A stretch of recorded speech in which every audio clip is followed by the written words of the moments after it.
Today is Sunday, April 25th, and we're going to Tsitsernakabert, which is the memorial for the Armenian Genocide. We're going today because on a daily basis on the 24th, there's a lot of people who come from every single part of the country to pay respects to the 1.5 million Armenians who were killed during 1915, and lots of other people from other cultures as well, but mainly the Armenians. And yesterday, the 46th president, Joe Biden, finally, after Reagan, 30 years later, said the word genocide, which is a great step for humankind.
Over here you could go inside. It's a Armenian Genocide Museum. It gives you lots of facts about what happened and photos and newspaper articles. So there should never be a doubt that this event never occurred.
The memorial is shaped this way because it's in honor, as if we're bowing down to the people who perished.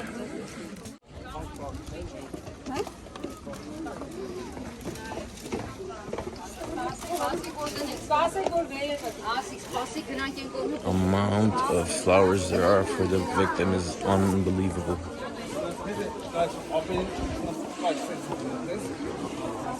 I'll put it on the other side for the evenness of the flowers to be the same size.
As you can see, the flowers behind me represent the amount of people that have come here to pay respects to the fallen people who were their ancestors, great-grandfathers and grandmothers and aunts and uncles and everybody else.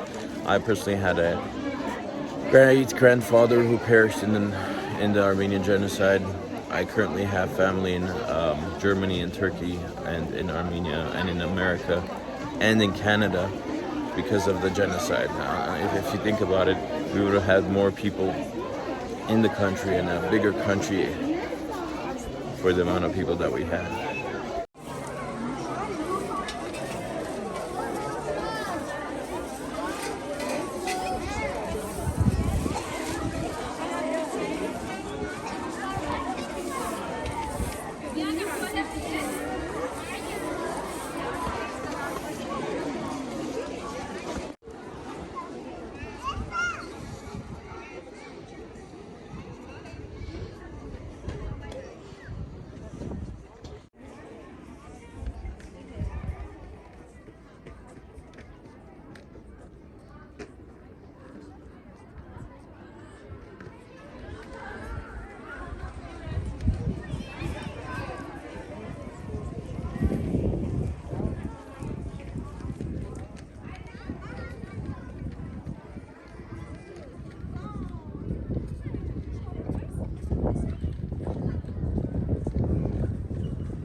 Hangi bacak lazım?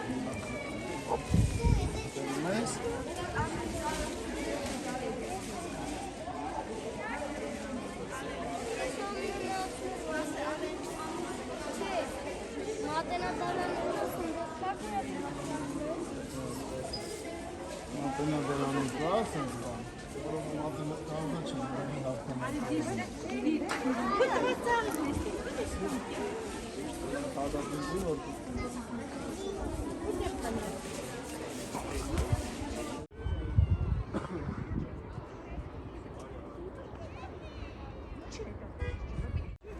So I just noticed some kids were holding flowers. They were with a classroom, and other kids were not holding anything, and they're like, oh, this is not fun to come here. I don't want to come here. Why should I come here? And mom was saying, oh, you gotta know about this place. They're like, why? It's not fun.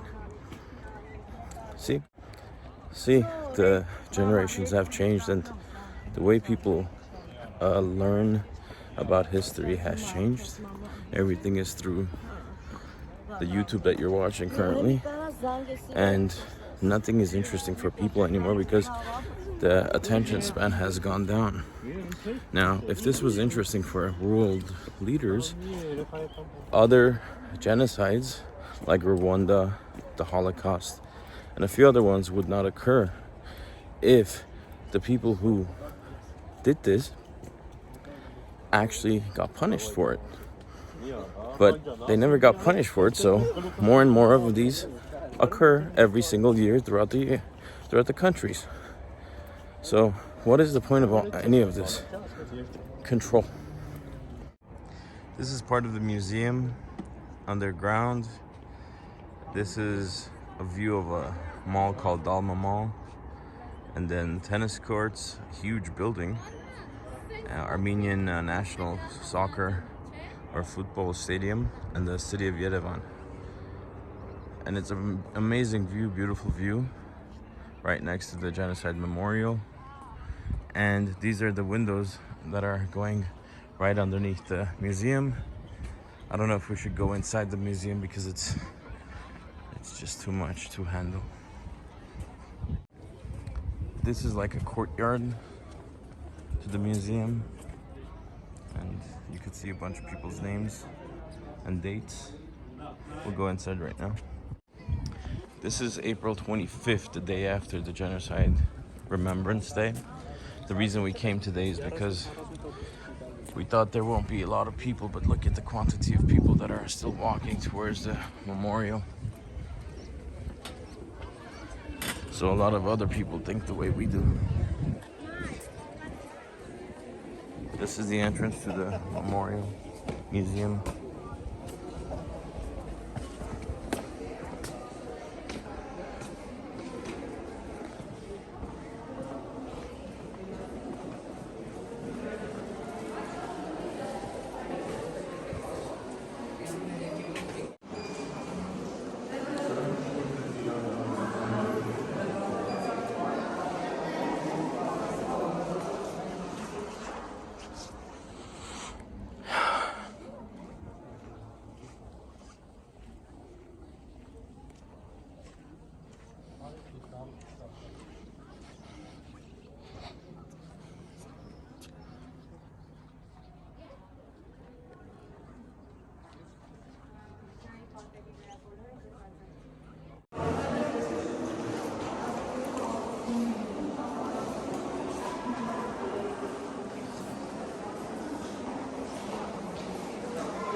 Doesn't this photo depict Aliyev's face?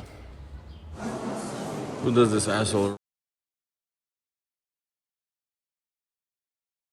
remind you of? The guy who is Aliyev. And they're saying they're making fun of the Armenians.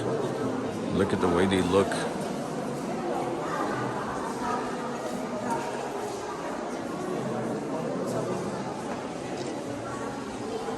Gonna stop.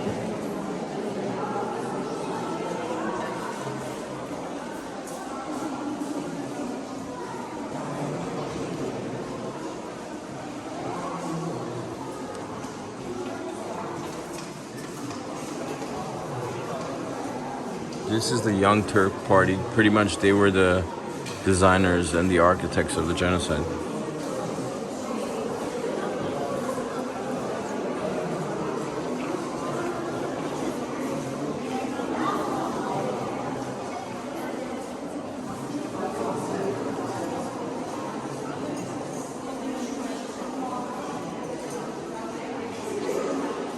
This guy's the major asshole that started this whole thing.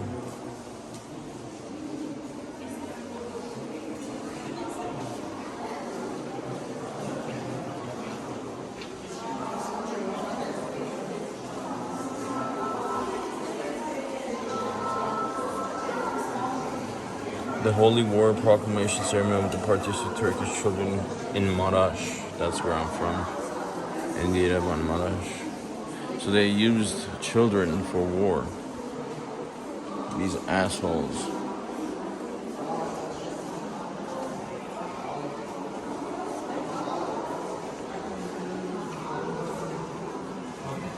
These were the Armenian officers. What is this letter? It says the decree signed by the Ottoman War Minister Enver Pasha on May 5th, 19th towards Sergis Torosian with media of his coverage displayed during the Dardanelles battle. I don't know how to read that.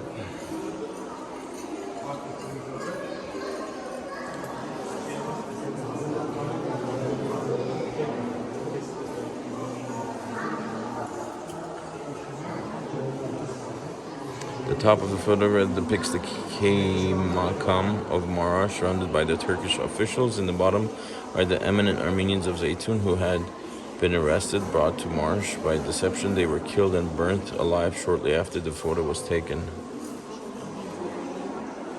This is the last time they were ever seen.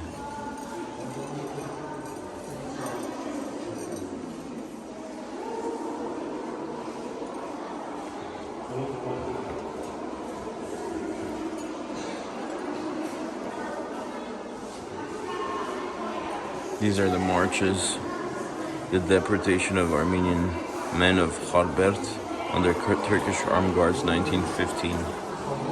These are written informations regarding the last letter of Stepan Melikseyan, an Armenian doctor, hung near the bridge in Bursa, addressed to his daughter in the Turkish Armenian letters box on September 23, 1915.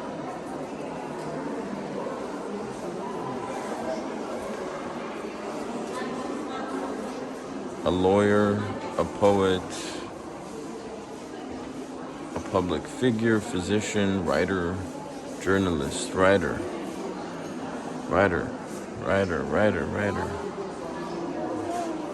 spiritual leader, and the man himself.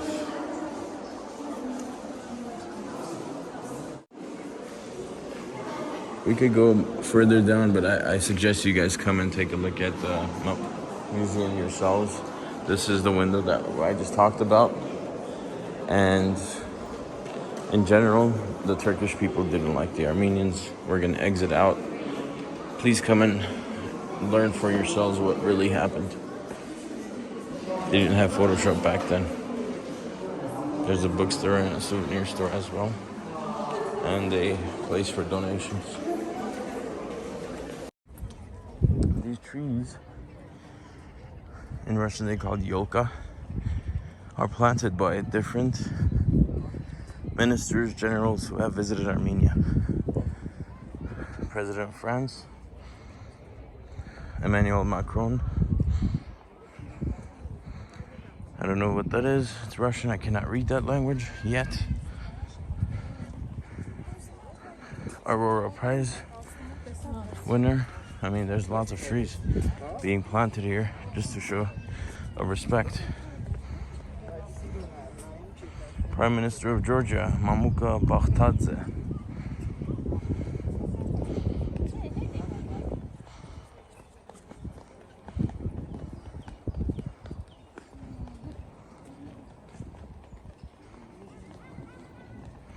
Komitas. This is in memory of Komitas.